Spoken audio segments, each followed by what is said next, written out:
Here with me tonight, Chateau on the Lake owner and star of Food Network's Summer Rush. It is Buddy Foy Jr. Buddy, welcome to the show. Thank you, Kennedy. So what is going on in New York? Because Andrew Cuomo says we have compensated in other ways. He's talking about restaurant owners, business owners, and employees. What other ways? I don't see any other ways.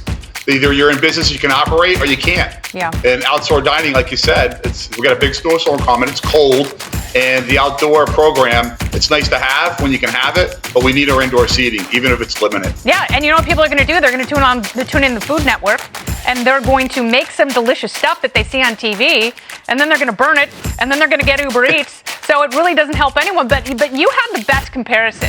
You said, restaurants with indoor dining are at 25% capacity. Try running a marathon with a 25% lung capacity. I think that's such a great analogy. Yeah, imagine that. It won't happen.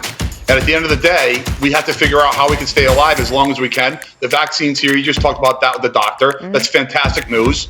And we got to figure out as an industry how we're going to stay alive. We're turning a corner, and to not allow some type of capacity inside when other industries and big box retailers are inside. There's not outdoor parking lot shopping.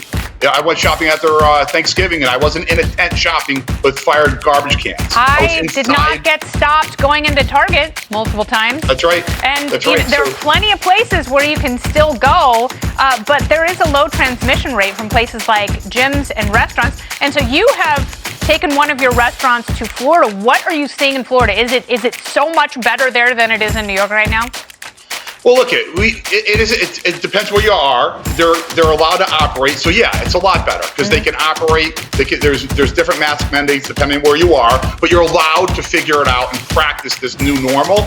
At the end of the day, we're in the restaurant industry. I have employees that need to feed their families. We made a decision. I reached out to some very dear friends in the local Florida community, as well as my brother. I said, "Find me a place. I'm coming to Florida." Yeah. So we shut down our dining. We focus on online meal kits with Chateau at home in New York.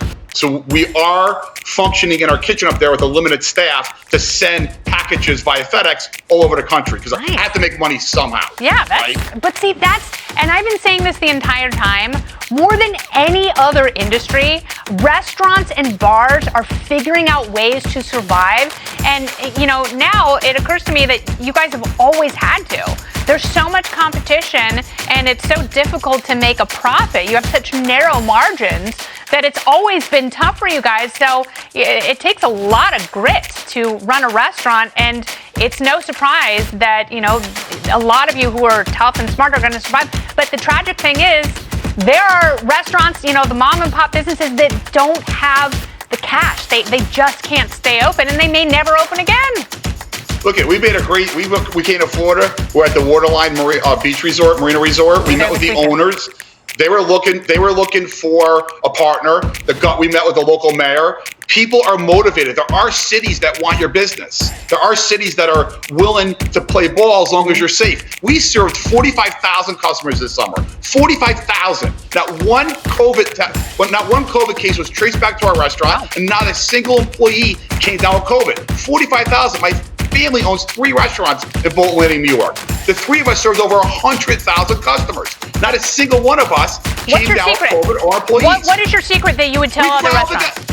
We followed the guidelines. We had masks on. Customers had the masks on their tables. It wasn't easy at first, but people practiced. Yep. We didn't send people to the dungeon when they didn't get off their table with a mask. We politely handed them one. It took a while to get used to it. Our employees got comfortable with it. Our chefs. We just took it to another level of cleanliness. We respected each other because we understood if we do not do this right, we're not going to be able to feed our families. Yep. And we happen to be very serious about what we do. We love what we do. The food business is already and always has been monitored by a health department. We had to step it up a notch, which frankly we should be.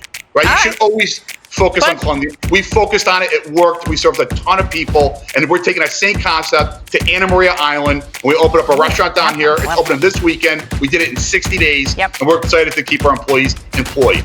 And, a lot of people are going to come to restaurants because they feel comfortable. They don't feel judged. They feel safe. It is a balance. We all have to find it. You've gotten there faster than many others. Continued success And thank you for the advice that you're giving to other people just trying to survive this crazy, crazy season. Buddy Foy Jr., thanks again.